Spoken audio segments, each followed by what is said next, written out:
Okay, everybody, welcome back. All right. Our class is getting smaller and smaller by the week. Anyway, any questions? I sent an email earlier today, just a reminder about sessions that are offered by our other professors at GCC. It's a pretty good session time. Do go there. Don't forget there is tutoring if you need assistance. So, if you need help, email me. I'm sure I can help. 9 times out of 10 I can help you via email. If you do need, I don't have office hours, but if worst case scenario, we can't get help anyplace else, we can set up a time maybe in between my classes. Okay, so if you need help, don't hesitate to get it. All right, so we were on chapter 9, and let us finish that up because Tuesday, if you recall, we do have an exam, the next one. All right, so let me back it up a little bit. And we were talking about the definition of acids and bases. The definition, there's two definitions. The first one's called Arrhenius, okay? Now, an Arrhenius acid is any chemical that when placed in the solution, okay, and dissolves in solution, so obviously we're talking about aqueous solutions, which means we're dealing with water, okay? Now, when we get a compound and you dissolve it, it will dissociate and it produces the proton. And that is simply nothing more than the hydrogen atom that has lost its electron, okay? And it dissociates, and might as well introduce it now, is that this dissociation can be roughly 100% dissociated, totally broken apart. Or it can vary from, 1%, if it's not as much, maybe to 1 to 5%. And so obviously, if you think about it, it simply dissociates 100%. It is very strong acid, right? Because you get a lot of protons in solution. And is something that dissociates much, much, much less. It is a weak acid, okay? Because there's not as much protons in solution, so it's not as strong. A good example is your stomach has a very strong acid, hydrochloric acid, whereas vinegar, which is acetic acid, is another acid, but it's a weaker acid, okay? Now we're going to talk about values called pH, and that gives us an idea of how strong acids are. Okay, so by definition, an Arrhenius acid is anything that produces a proton in an aqueous solution, regardless if it's 100% strong or weak. Producing a proton is classified as an acid. An Arrhenius base is any chemical that, again, placed in solution, an aqueous solution, produces this polyatomic ion, a hydroxide. Okay, so here's an example of very strong base, sodium hydroxide. We're going to learn that it's a strong base because based on the solubility. Now, if you saw the periodic table and you had a chance to look at all the different other tables in there, on the far left is the polyatomic ions, but on the right, there's what we call solubility rules that we're going to learn about. And the solubility rules would tell us whether something is soluble or insoluble. Meaning when it's soluble, it's basically strong, roughly 100% dissociated. And when it's insoluble, meaning even though it's insoluble, maybe it's 1 to 5% weak. There's always going to be, ionic compounds are always going to go in solution. Some of them 100%, some of them much, much less. So sodium hydroxide, we're going to learn that's very soluble in water and totally dissociates completely, and you have a lot of hydroxide.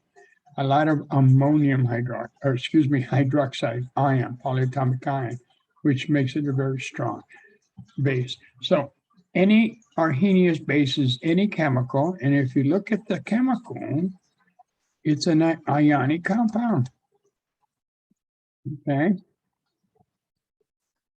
If you look at the acid, it's a covalent. Remember way back when I said covalent compounds normally do not dissociate in solution. The only exception were acids, covalent acids, and they break up. Okay. All right. So that is what is defined as Arrhenius acids in Arrhenius base. Definition is kind of limited. Okay, because there's a lot of other compounds out there that are bases but have nothing to do with producing hydroxides. Okay, all right.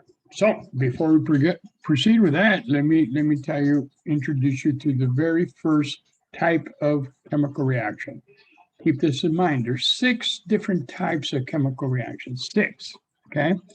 If you drove your car today, or you this weekend gonna be ready to cook up some barbecues on the grill, you're gonna burn something. That's a combustion reaction. Okay, that's one type of reaction. Here is what we call neutralization reaction. Now you might say, well, I don't know. I'm sure some of you at one point in time have taken some of these. Oh, I'm gonna go right there. Okay, Tums.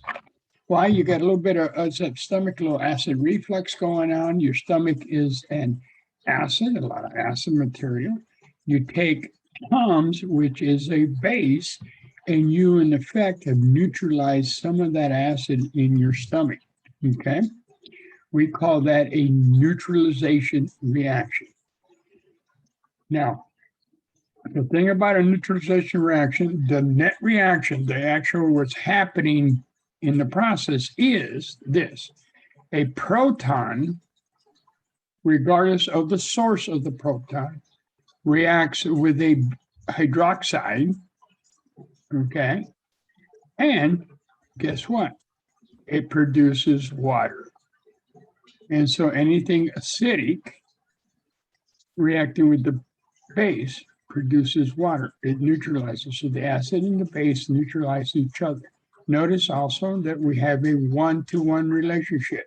One proton requires 1 hydroxide to give us 1 water molecule. Okay? Now you might say, well, what's going on here? Well, let me put it to you this way, because this also applies to the next definition we're going to talk about.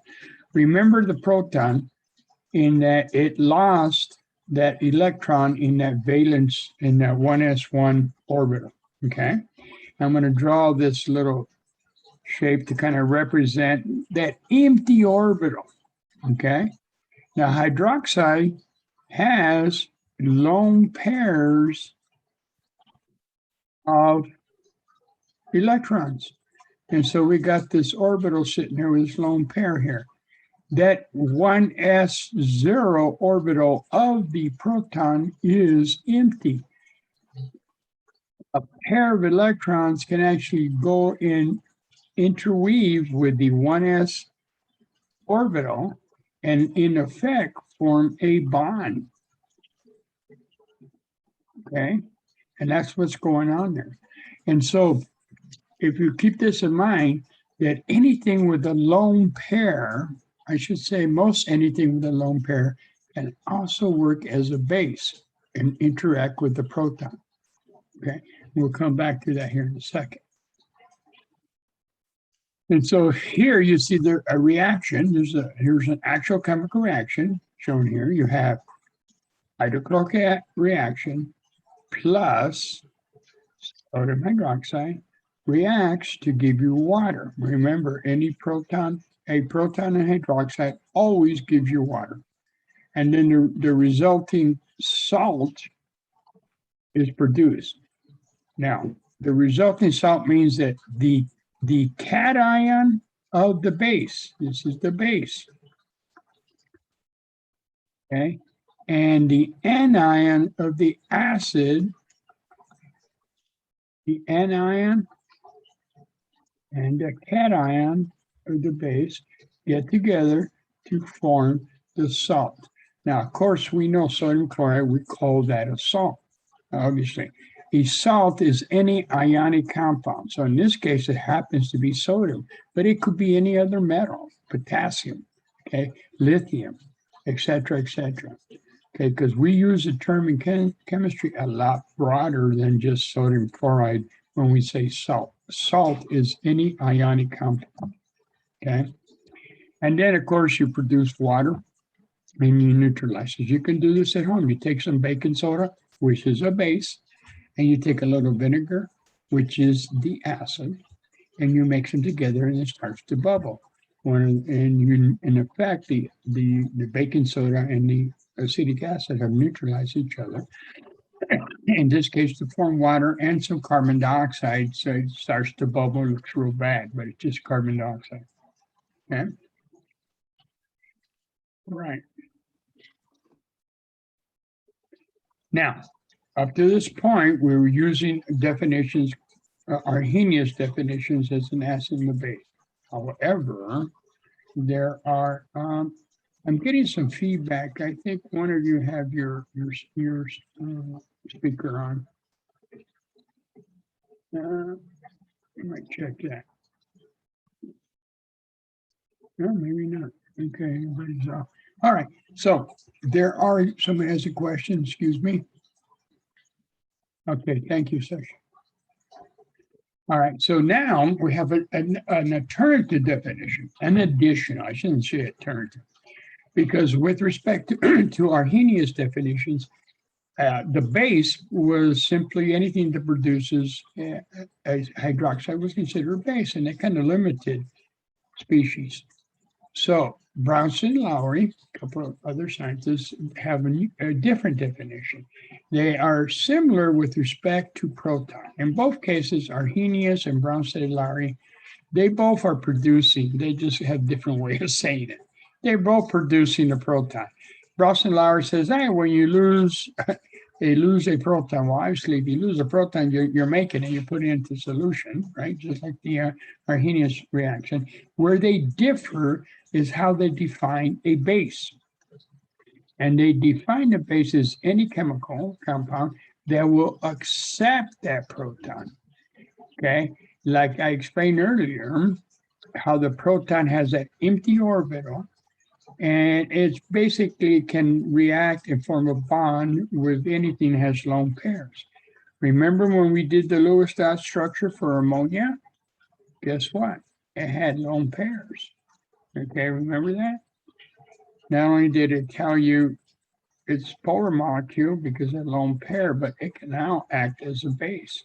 That lone pair is sitting there because you got that proton here with that empty orbital, okay, in which you can make a bond.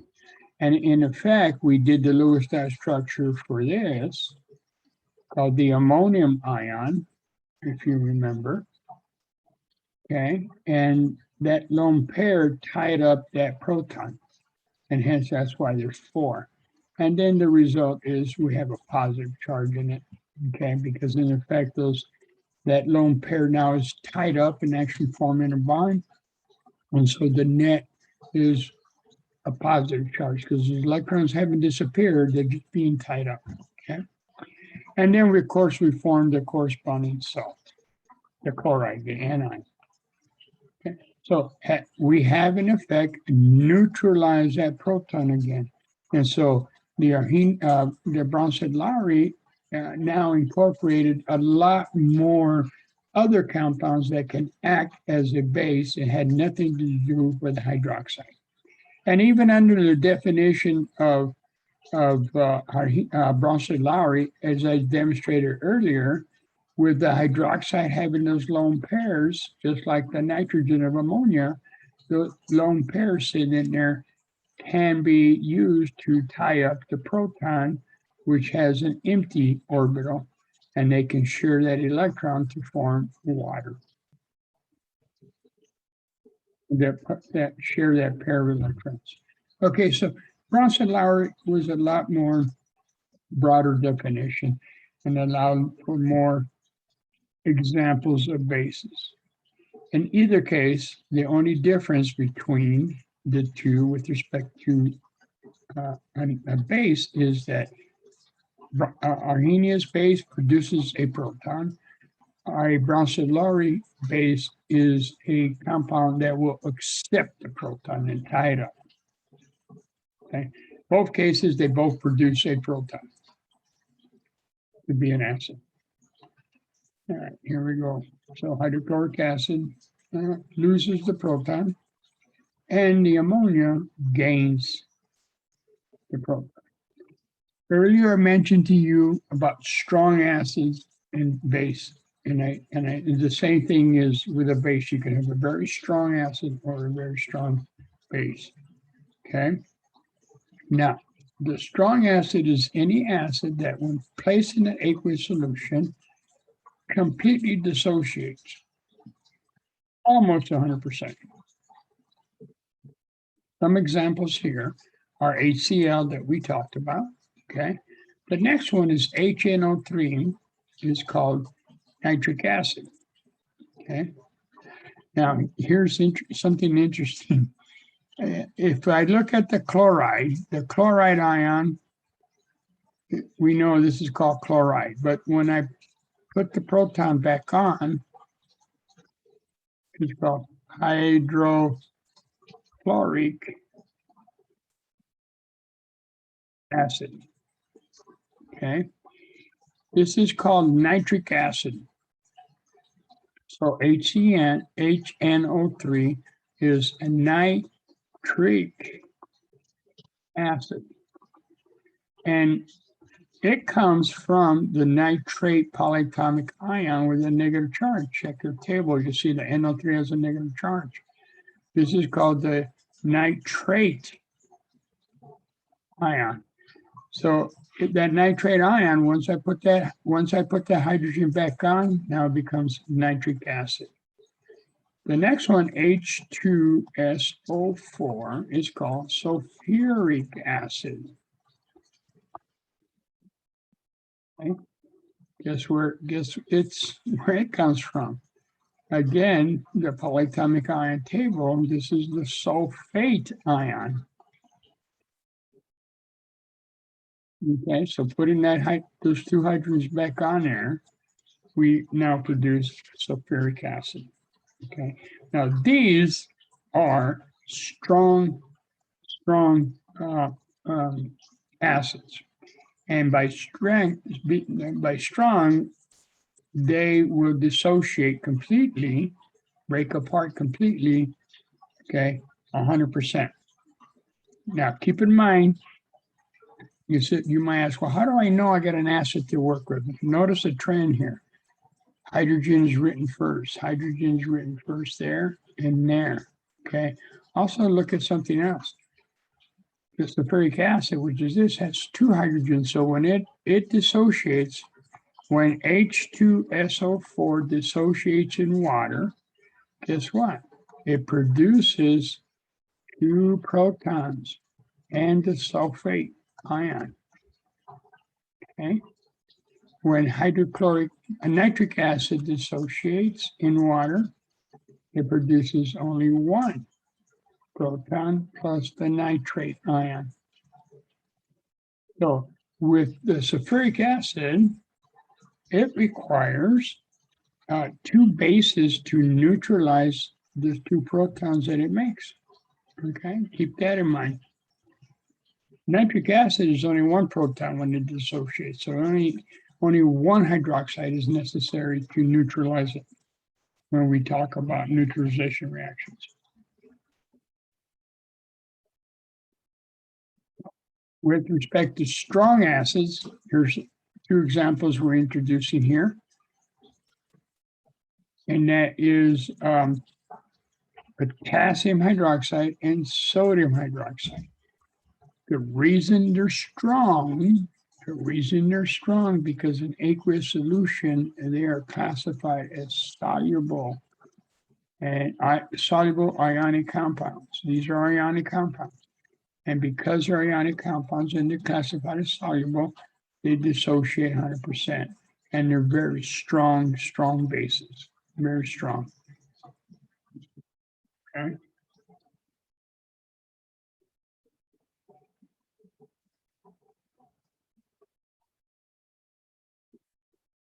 Now, you'll see we use a lot of diagrams to describe strong acids, strong bases. And here's an example of a diagram.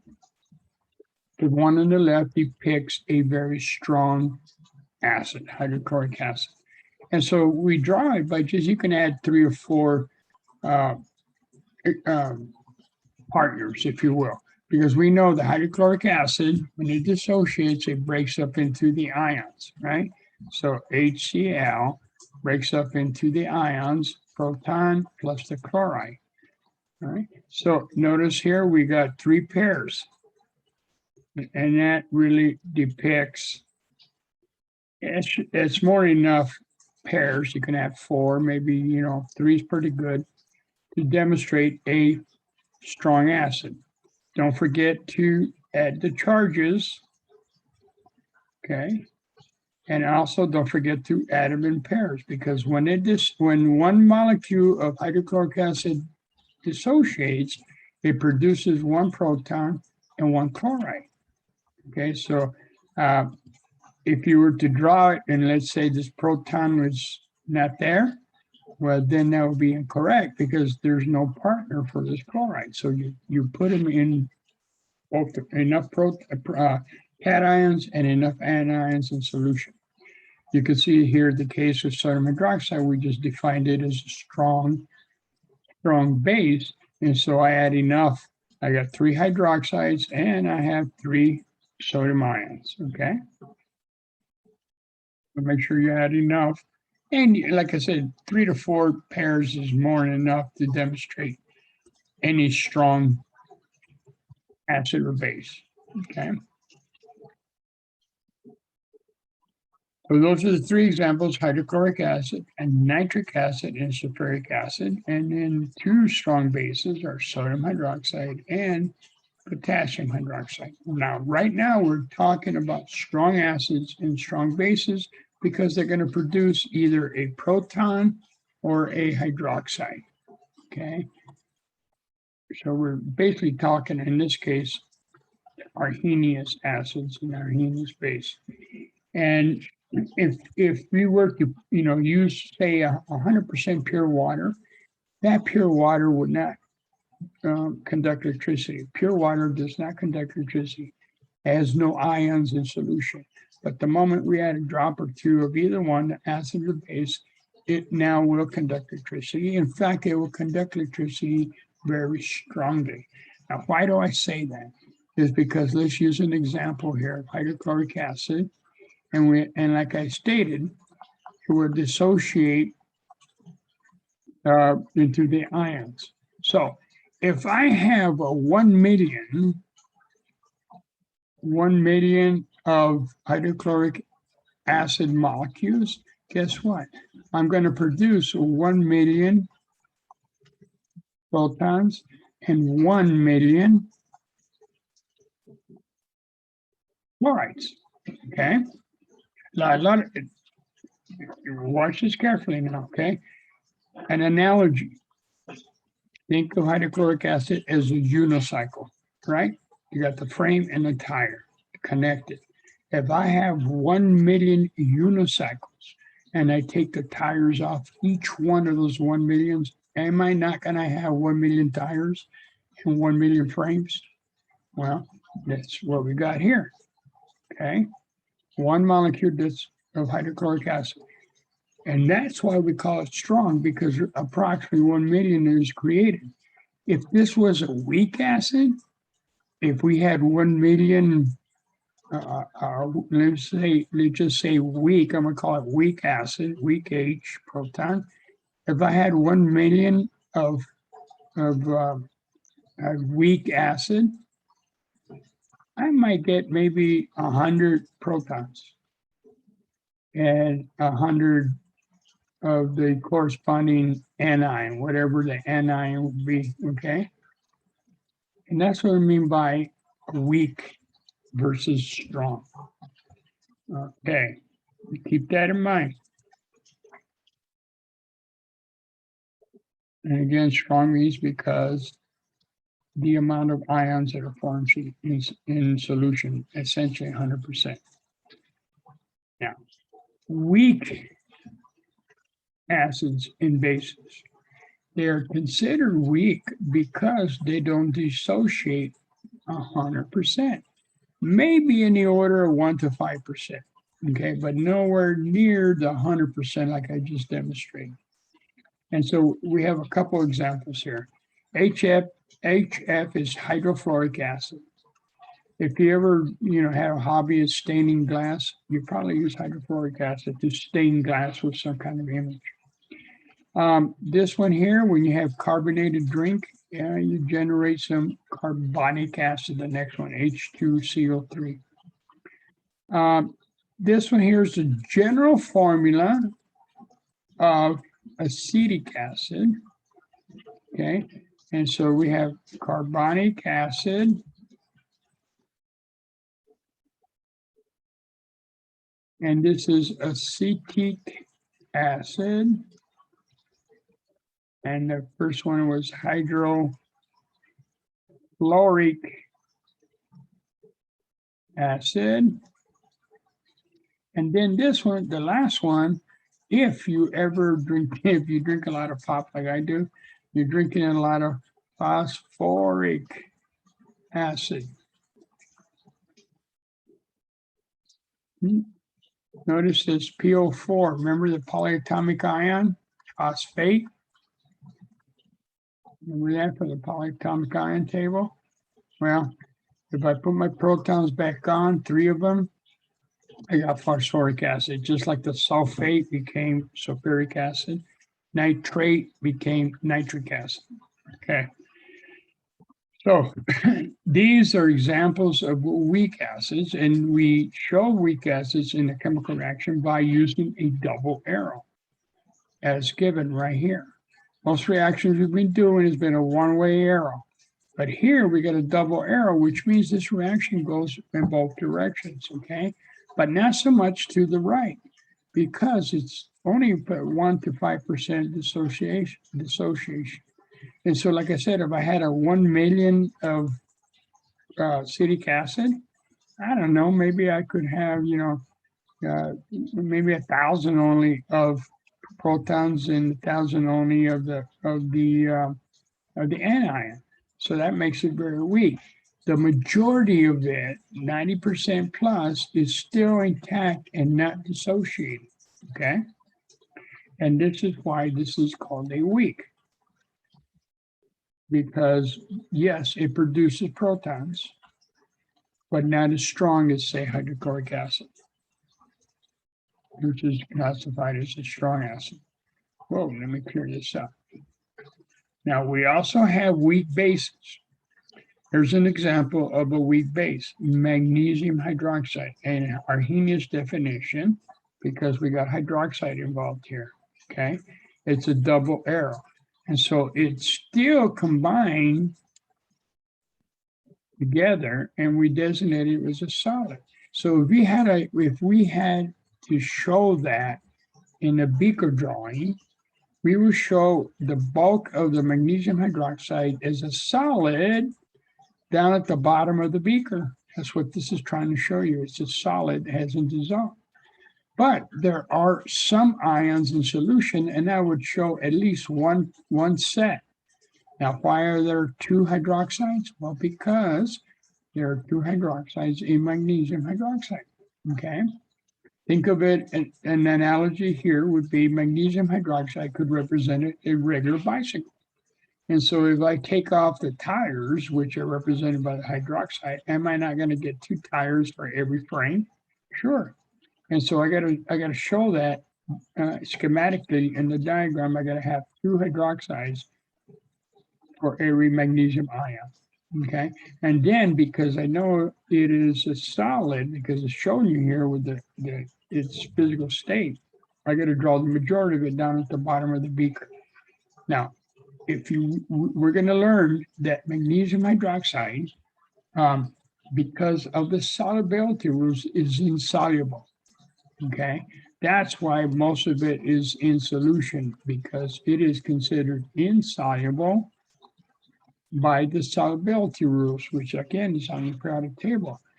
But there is it's still an ionic compound, so there's going to be a little bit still in solution, and that's what we're showing here. The bulk of it's still hooked up together as a solid down at the bottom of the beaker. HF, which is a liquid, is a weak acid. And so we demonstrate, we show, you know, one way to show here, show at least 4 or 5 hydrofluoric acid examples still intact, but at least one set of ions. Okay, we got 1, 2, 3, 4, 5 intact hydrofluoric acid molecules, but then we got one set in solution, and then in both cases here, these will represent a weak acid on the left and a weak base on the right. And that's how we show them via the beaker diagrams. Okay, so the weak acids, hydrofluoric acid is one of them, carbonic acid is another, phosphoric, and then finally acetic acid. Okay. Now, you might say, well, how do I know if I got an acid or base? The way it's written tells you quite a bit. The only exception is this: H2O is not an acid or a base, it's just water. It's written by convention as H2O. But if it's not H2O, and at least for Chem 130 here, if H is first in writing it, you can suspect that I'm dealing with an acid here. Okay. Notice all the acids we've shown you have hydrogen written first, followed by whatever the anion will be. Okay. Notice this one here, acetic acid. If you look at the polyatomic ion table, you see C2H3O2 negative.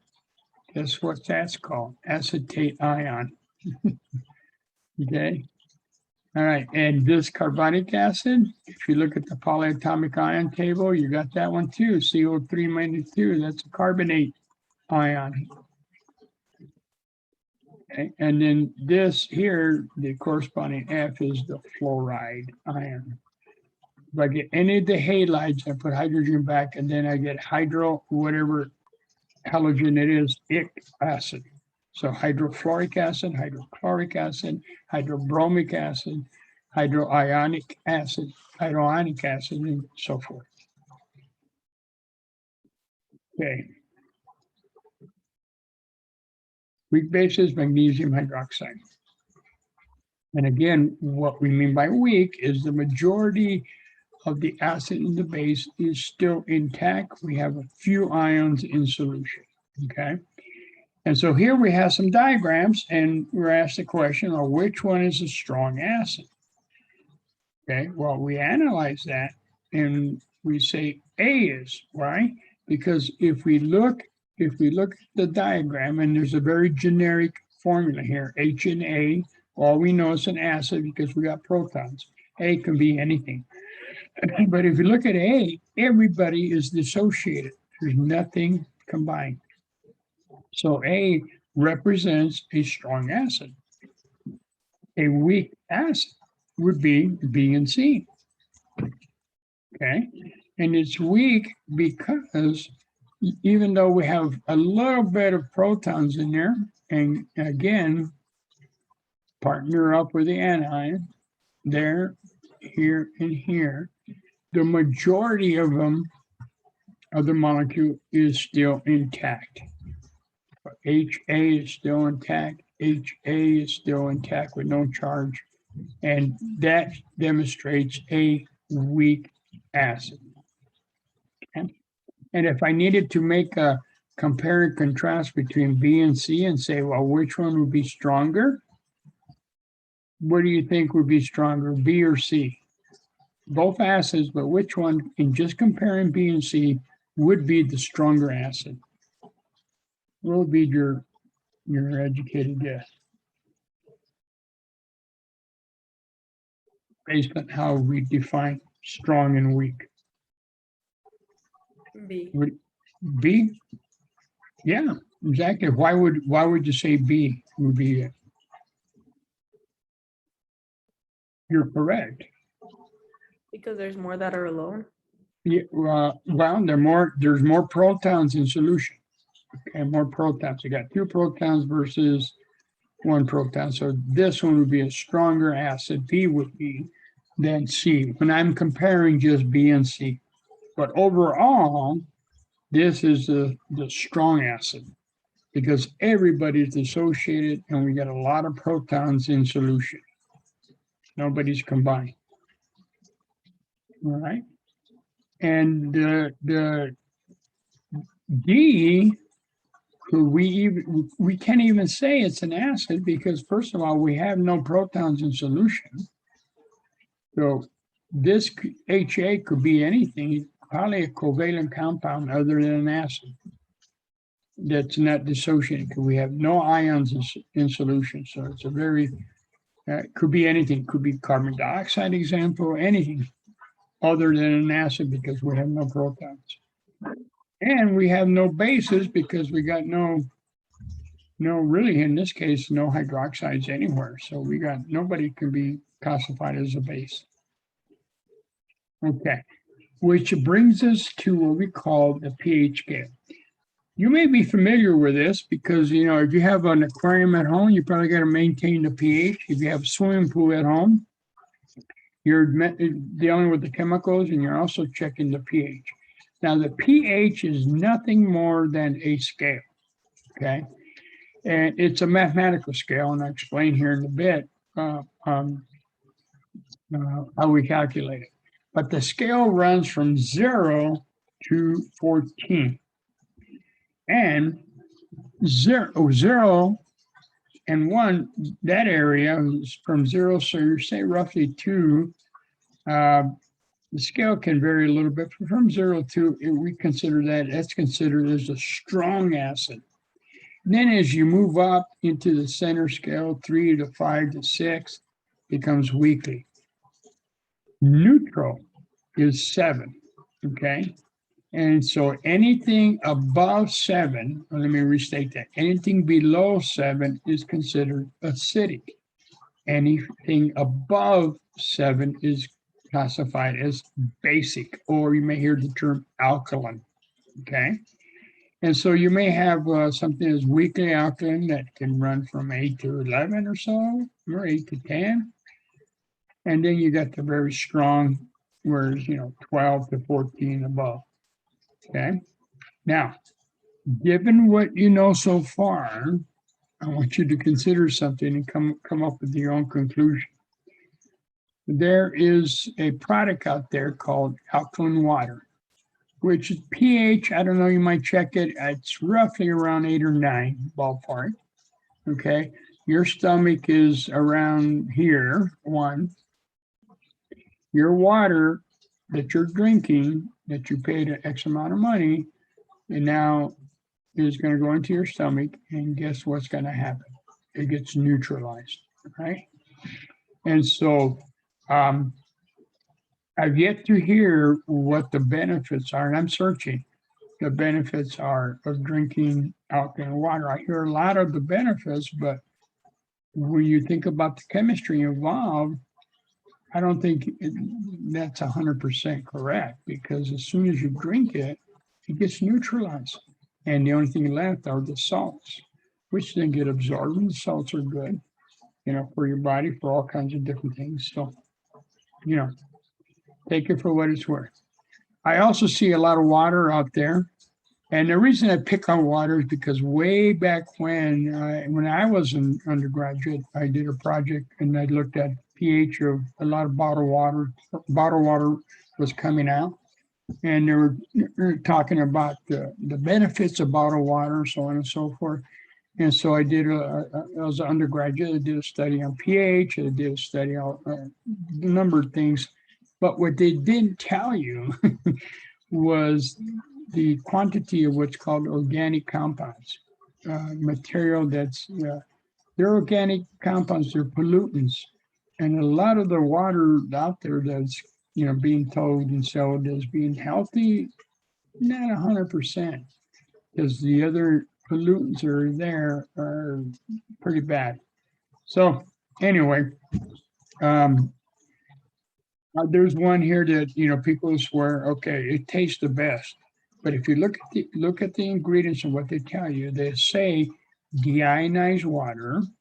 So what they've done is they've taken water and they boiled it, and they did a process where they boiled it and went to a condenser, so you got fairly clean, almost 100% water, and then they added back to it magnesium and other salts to give it flavor.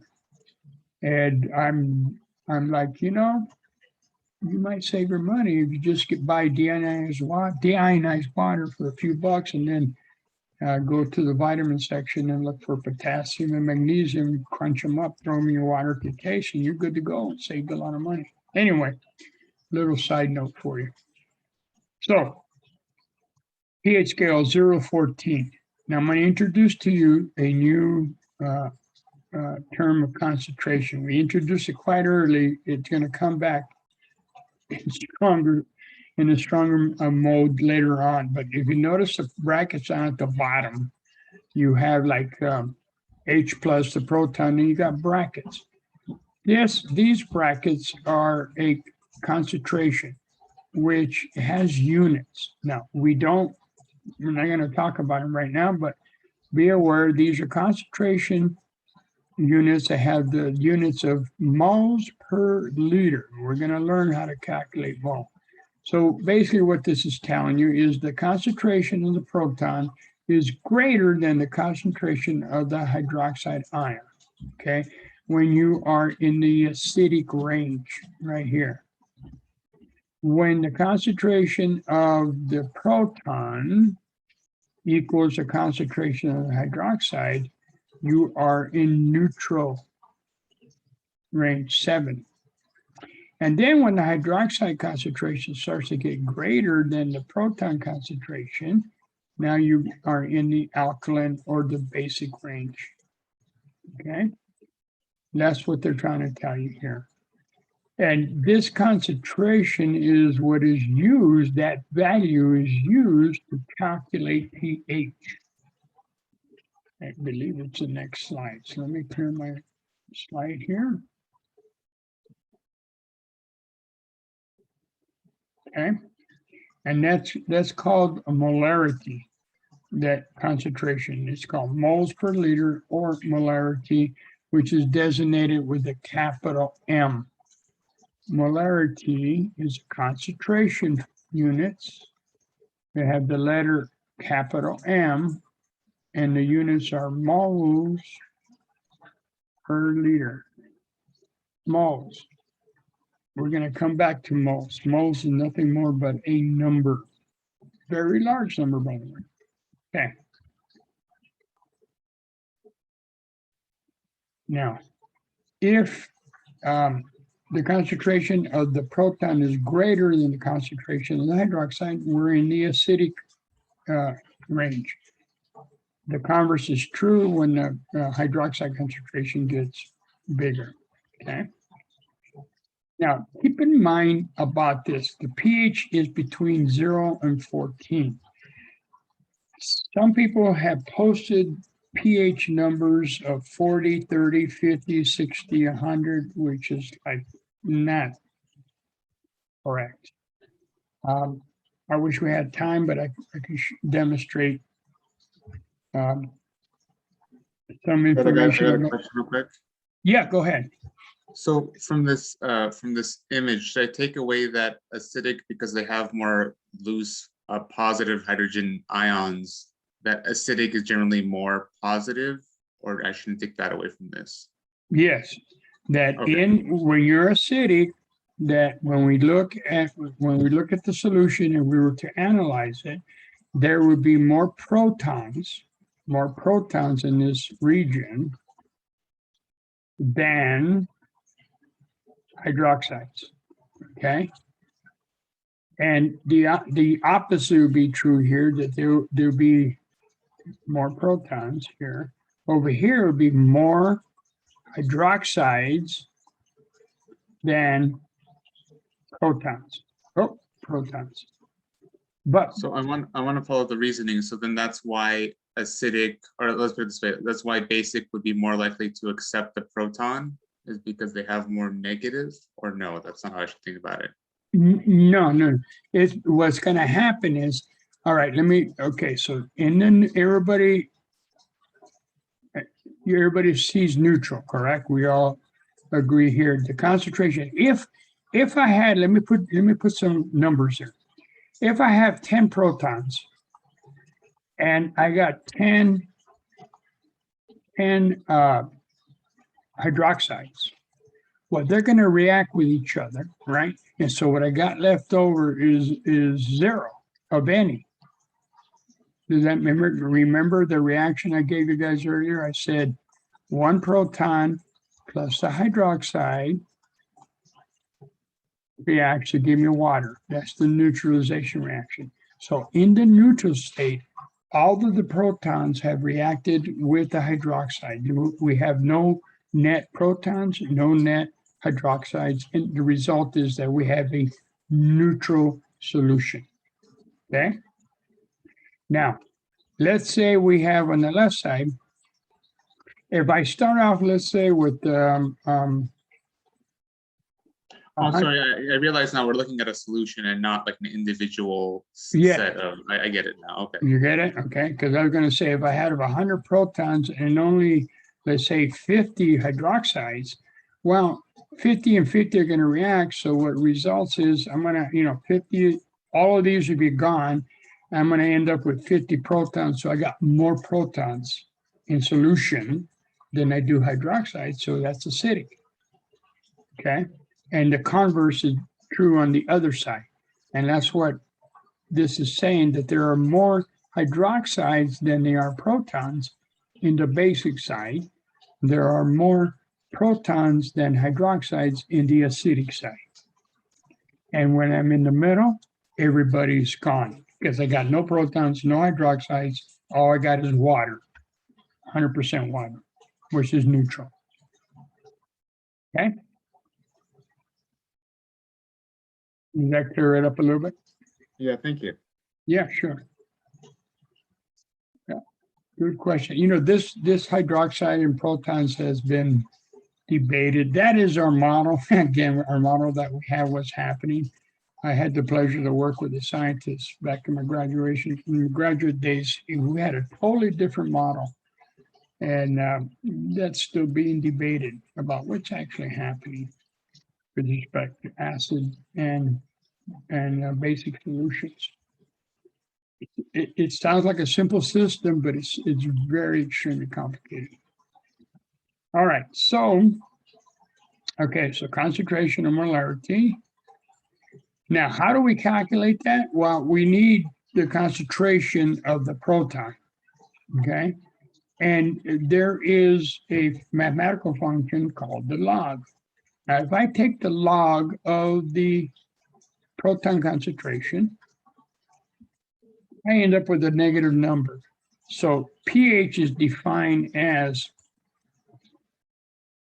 the negative log of the hydrogen ion concentration.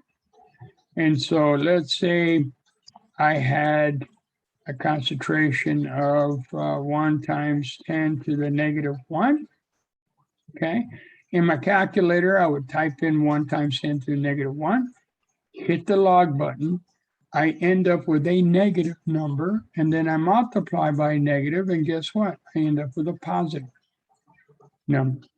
Okay, it's because the log of 1 times 10 to the negative 1 is negative 1.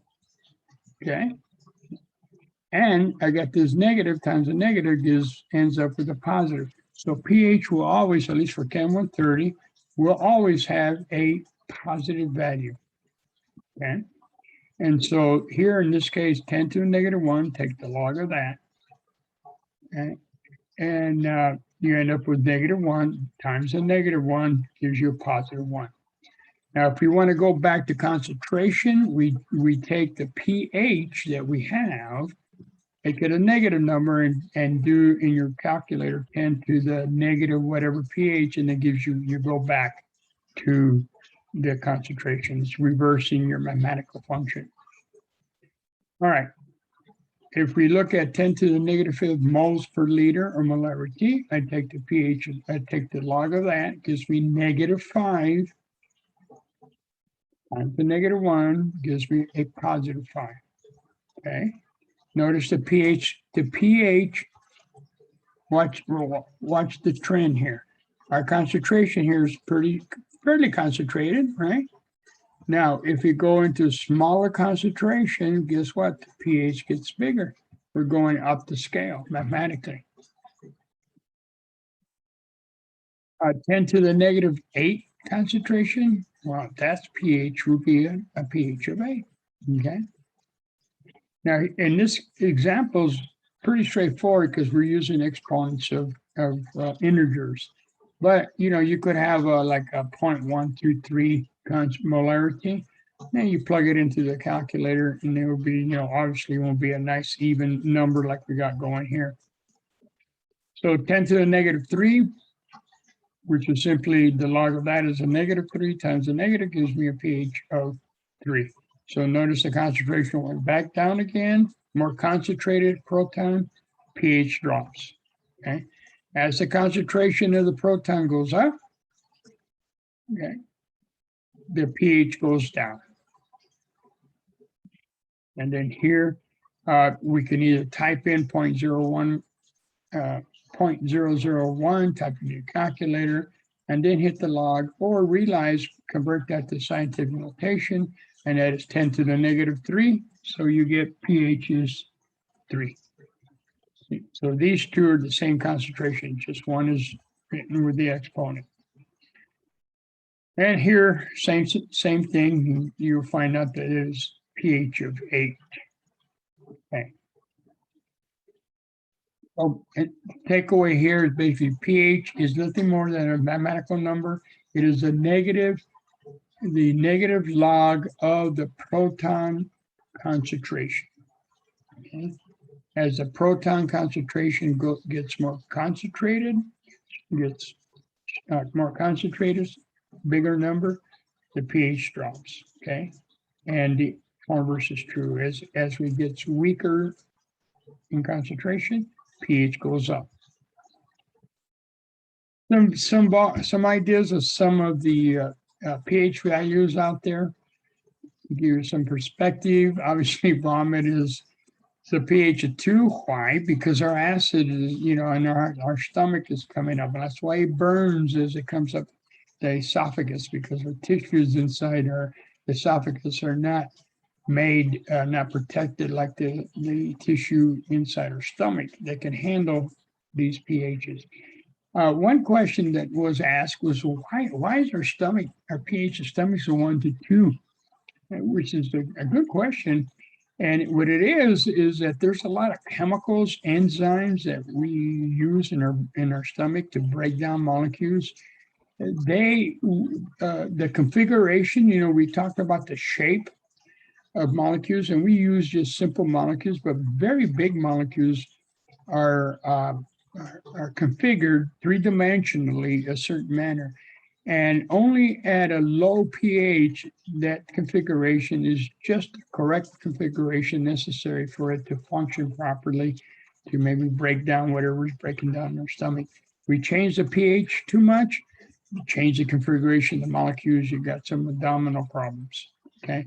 Lemon juice, weakly acidic, a little bit strong, 2.2. Coffee, pretty acidic. Saliva, well, that varies, depends on what you've been drinking. Okay. Blood, very crucial pH, extremely crucial, 7.4, 7.3, obviously there's always a range.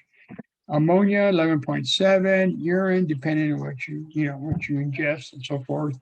Most colas around from 2 to about 3.5, and root beer being around 5.5, okay? Buffers, now, all we're gonna learn about buffers is this. You have a pH system that you want to maintain.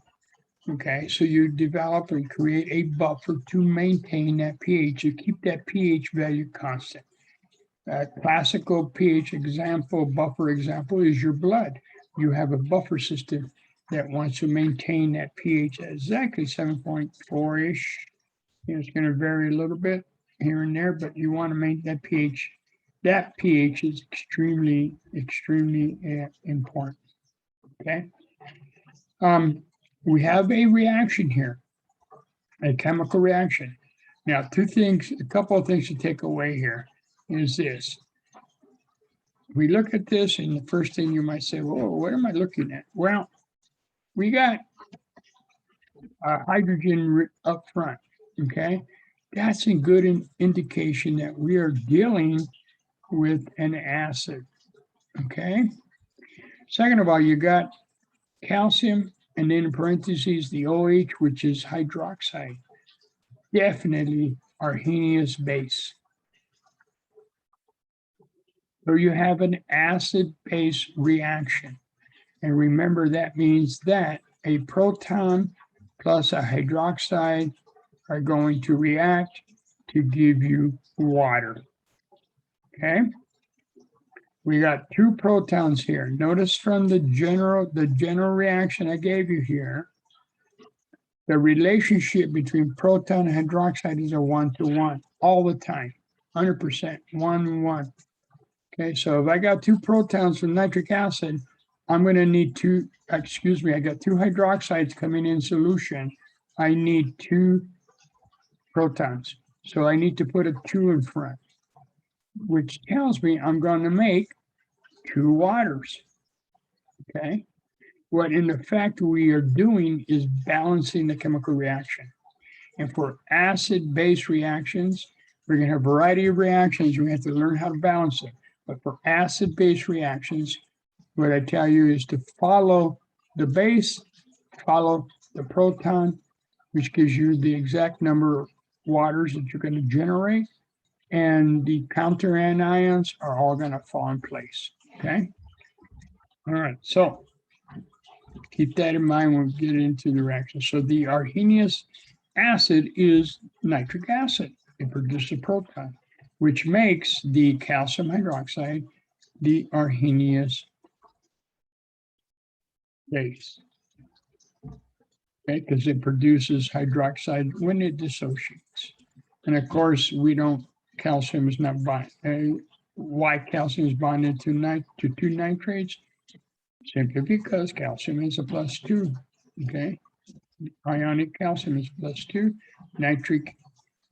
The nitric acids are, the nitrates are a -1. So you can see how we make the nitrate by treating nitric acid with the base to generate the nitrate. Here we're asking to draw pictures of the following. We got nitric acid, HF, potassium hydroxide, and magnesium hydroxide in water. Okay. And so nitric acid we have defined as a strong acid. And so we would draw it as follows. None of them are combined or together. Put enough anions and cations to make sure they balance each other out. Maybe 3 to 4 pairs, we're good to go. HF is a weak acid. And so all we need to do is show at least one set of ions, HF, the proton, and the fluoride. And then the rest are combined together to demonstrate it as a weak acid.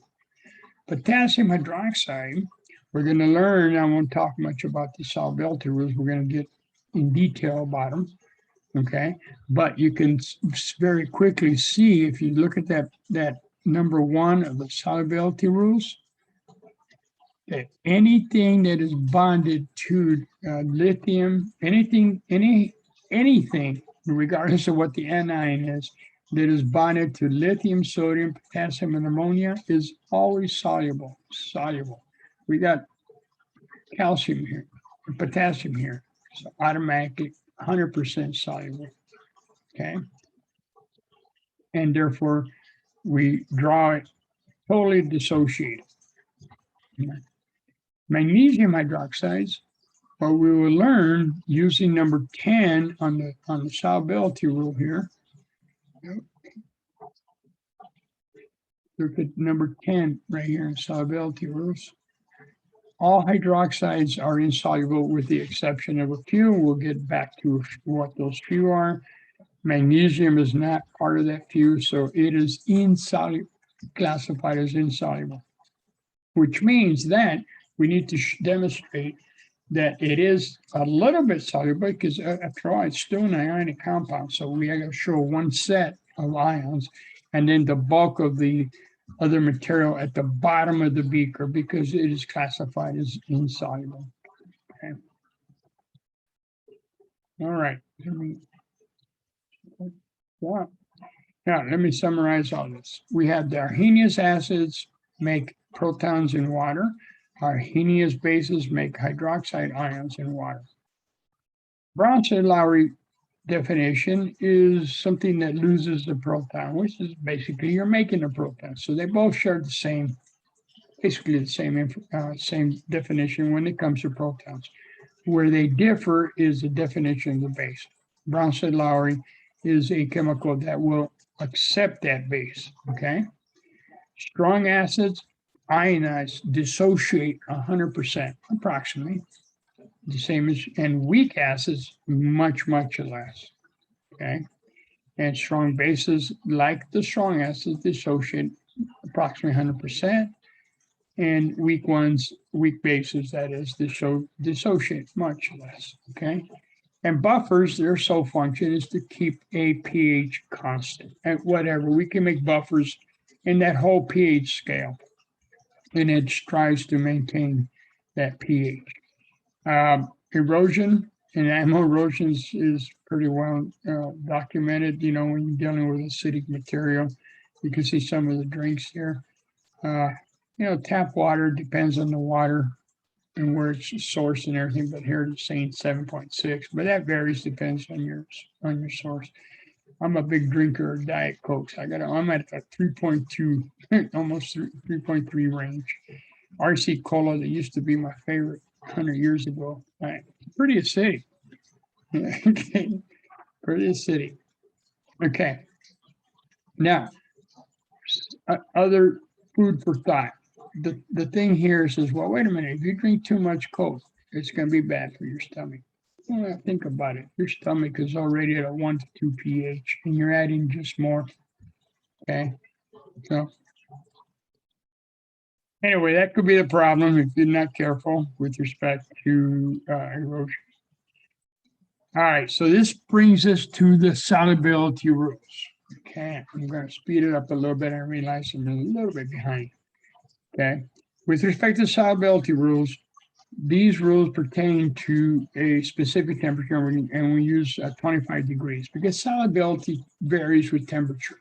We all know if something like if something doesn't dissolve in water, what do? We heat it up because it has temperatures affect solubility. So we have a reference point, 25 degrees. Okay, when we say something is classified as soluble, then we give it a physical state with the symbol AQ because it's in solution. It's an aqueous system. Okay, aqueous system. And when we classify it as insoluble, its designation is the S for solid. Keeping in mind that even though it is classified as insoluble, there are a little bit of the ions in solution. A small percentage. Okay. Now, here's how it works. I'll very quickly run through it. I got two columns here. You got the left column, okay, and the right column. The left column is the soluble column, right? So everything in here is insoluble unless it's designated insoluble. So number one, any anion that is bonded to these four on the big four cations, They're soluble, regardless of what the anion. There's a billion anions out there. If it's hooked up with this lithium, sodium, potassium, and ammonia, always soluble, okay? The acetate anion, regardless of what the cation is, it is soluble, okay? So far, so good. The nitrate anion, regardless of what cation is bonded to, always soluble too. And which brings us to the halides, chloride, bromide, and iodide. Always soluble, regardless of the cation, unless it is bonded to silver, mercury, or lead, the heavy metals.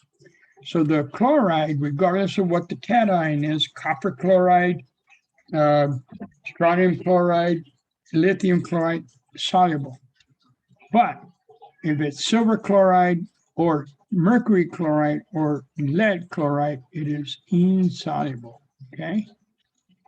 The sulfate ion, as the case of the anion or the halides, always soluble, if it's bonded to whatever cation, except if it's bonded to calcium, strontium, barium, silver, or lead. So there are 1, 2, 3, 4, 5. There's only 5 examples of sulfates that are insoluble. There are 3 examples of halides that are insoluble. Everything else, regardless of whatever is bonded to, it is soluble. Okay. Which brings us to the insoluble table. First one, the carbonate. The carbonate always are insoluble, regardless of what the cation is, except, guess what? Except the big 4. So there's only 4 examples of carbonates that are soluble. Everything else is insoluble. The chromates, similar situation. Always insoluble, regardless of what the cation is, unless it's bonded to the big 4. Lithium, sodium, potassium, and ammonia. Phosphate, similar story. Okay. Always insoluble. It's in the insoluble table, except if bonded to the big 4. And so we got 4, 4, and 4 examples of carbonate, chromate, phosphate, respectively, that are soluble, and every other combination is insoluble. Finally, the sulfides. All sulfides are insoluble unless also bonded to the big 4. And guess what? 3 more. So there's 7 examples of sulfides that are soluble: barium, strontium, calcium, and the big 4 that are soluble, and any other combination is insoluble. Hydroxides, similar situation. Everything is insoluble except the big 4 and 3 more: calcium, barium, and strontium. So there's only 7 examples of soluble hydroxides, and every other combination that you can have are insoluble. Okay, you see how that works? So let's take a look. Let me clear this up a little bit, and let's run through a couple of examples. Okay, so we have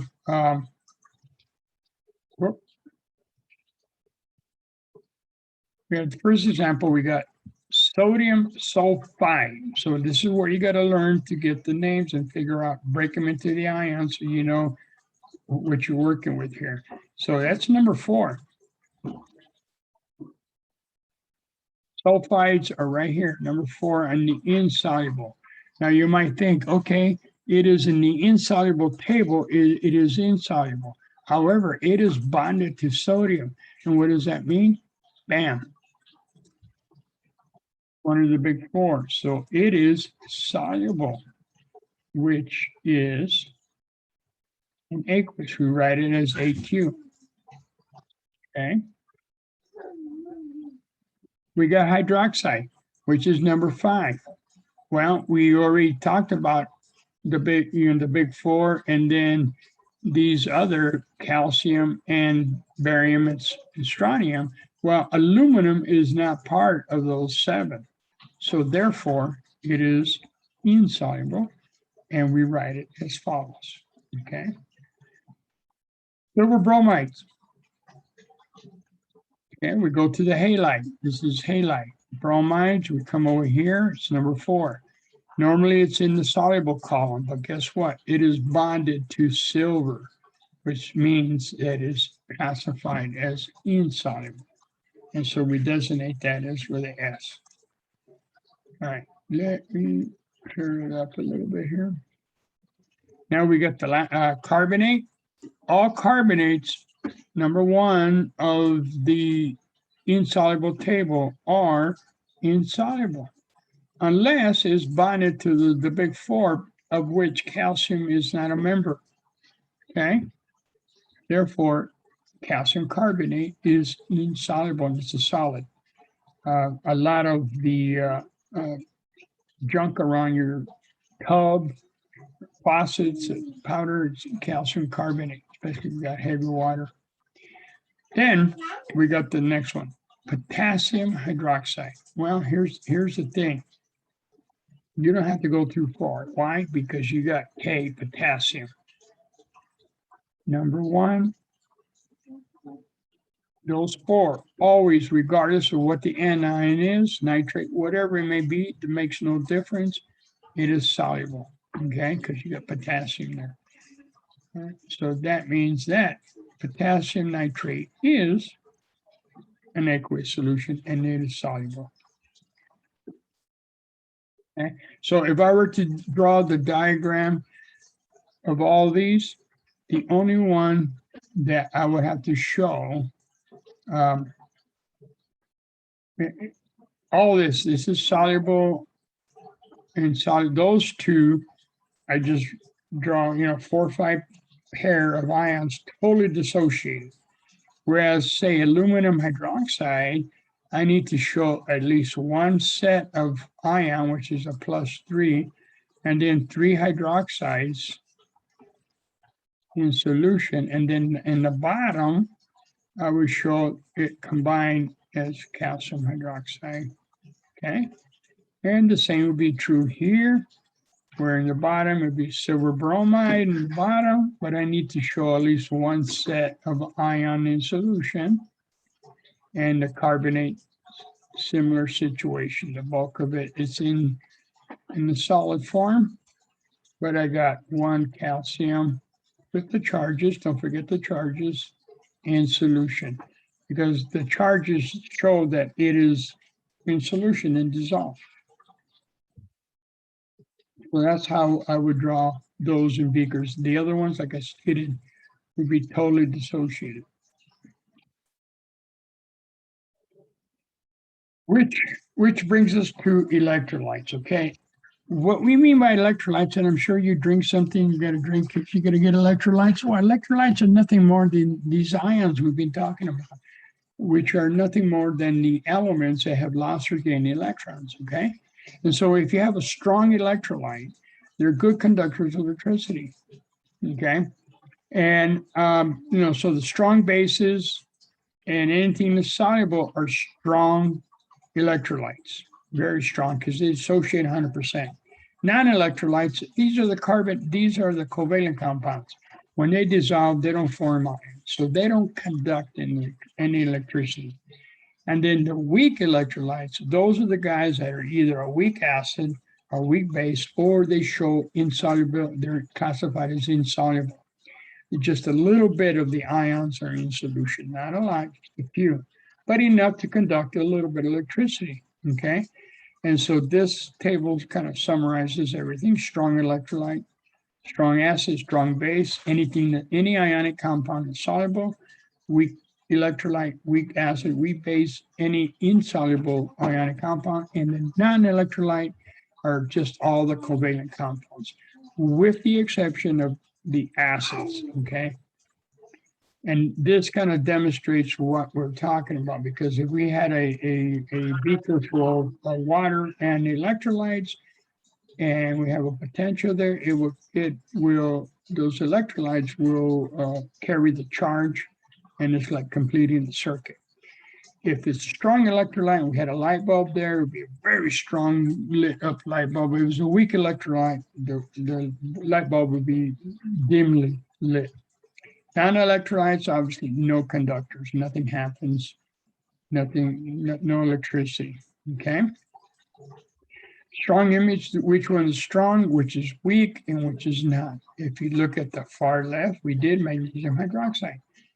The bulk of it is down in the bottom of the beaker. That indicates that it is a weak electrolyte, okay? Then we have CH4, which is a covalent compound, which does not dissociate, and there's no charges. So that would be a non-electrolyte, an example of a non-electrolyte. And then the far right, potassium chloride, from the solubility rules, potassium is part of the big four, classified as soluble, meaning that none of the KCl is not combined, it's totally dissociated, and that would be a strong electrolyte, okay? Give me a couple more minutes and we'll be done with this. Barium sulfide, it is a strong electrolyte, because here we're asked to classify whether it's weak, strong, weak, or non-electrolyte. Well, barium sulfide, the very first one, is a strong electrolyte because we use the solubility rules to find out where it fits, and is classified as soluble, making it a strong electrolyte. Silver chloride, which is similar to the silver bromide we did earlier. Normally the halogens are soluble, but however, it's combined here with silver. Therefore, it makes it into a weak electrolyte because silver chloride is classified as insoluble. Okay. In solution, this will be an S. Up here will be an AQ. Potassium. Don't have to go any further. The moment you see potassium, remember the big four? Don't have to go any further. You got a strong electrolyte because it is soluble. H2, which indicates an acid, okay? And it's one of the weak acids we gave you, and that's a carbonic acid. It's weak because it's a weak acid. 1 to 5% of it goes in solution. The rest of it's still intact. CO2. Well, CO2 is not an ionic compound. It's a covalent compound, and it's not an acid, covalent acid.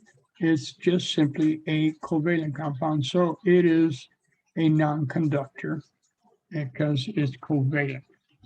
Number 6, sodium hydroxide. Go no further. Sodium is part of the big four. Means it's soluble. Okay. So it's a strong electrolyte because it's a strong base and it's very soluble in water. Okay. It happens to be a base because it's combined with the hydroxide, but it's a strong electrolyte nevertheless. Calcium carbonate. Normally the calcium carbonates are weak unless they're bonded to the big four, and calcium is not one of them. So this makes it into a weak electrolyte because it is insoluble. This number 8, you may not know what it is, and that's okay, right? All you can see is nothing but carbon, hydrogen, and oxygen. It is simply a covalent compound.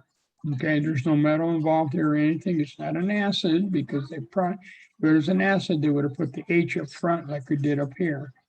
So we have a non-electrolyte because it's a covalent compound. Number 9, sodium. Go no further. Strong electrolyte, part of the big four as far as sodium, and it is soluble. Lead. Anytime you see the heavy metals, silver, lead, mercury, think insoluble, okay, unless it's bonded to the nitrates or any of the other anions. But if you look at the sulfates, normally they're soluble unless they're bonded to the heavy metals or the big four. All right. And in this case, it is bonded to lead, now making it insoluble, and therefore it is a weak electrolyte. Okay. So you see how this list works. If you're familiar with whether it's a strong acid or strong base, that tells you whether it be a weak electrolyte or a strong electrolyte. You learn, if you don't know, if it's not an acid or strong base, if it's, you look up the solubility rules, and that would tell you whether it is a strong electrolyte or a weak electrolyte based on solubility. Okay. Thank you. I went over a few minutes, but I wanted to get through this part. That ends chapter 9. Don't forget, do the worksheets. Help you do the problems. If you have any questions, let me stop the share here.